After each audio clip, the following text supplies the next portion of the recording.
انا مقلق منه شويه ان انا اسيبه يقعد. بس بص كده، وبينفخ وبيفح، مش عايزين يشرس. بص شفت؟ سامع؟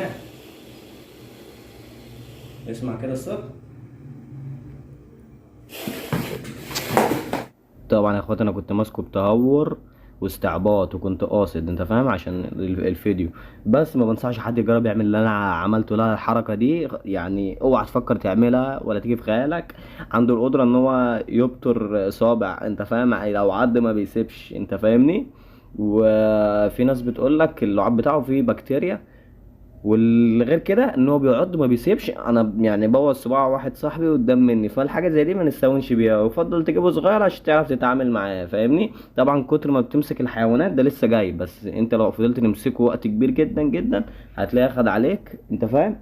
وهدي وكلام من ده. بس مش كل حاجه مسموح للكل يربيها، في حاجات للمختصين، انت فاهمني، او الناس الغواة القديمه، انت فاهم. الولد الصحراوي برضو عشان مش هحلل البضاعه بتاعتي، بس في حاجات بتبقى شرسه، انت فاهمني.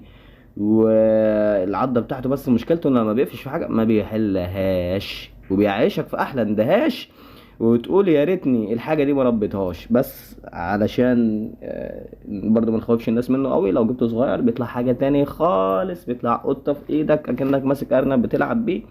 وزي ما قلت لكم شراسته بتهدى من كتر المسك فيه، انت بس اللي عايزين نقوله ما تقلدوناش في الحاجات اللي فيها تهور وكلام من ده، عشان في حاجات انا ساعات بعملها قصد مني، تمام. الحمد لله، ولكن بعرف اتصرف في اخر لحظه زي ما انتوا كنتوا لسه شايفين، الحمد لله. لكن انت كمبتدئ او حد جديد ممكن ما تعرفش تتصرف، فهتدعي عليا. طب ليه يا اخويا؟ ليه تجيب لي الاذيه؟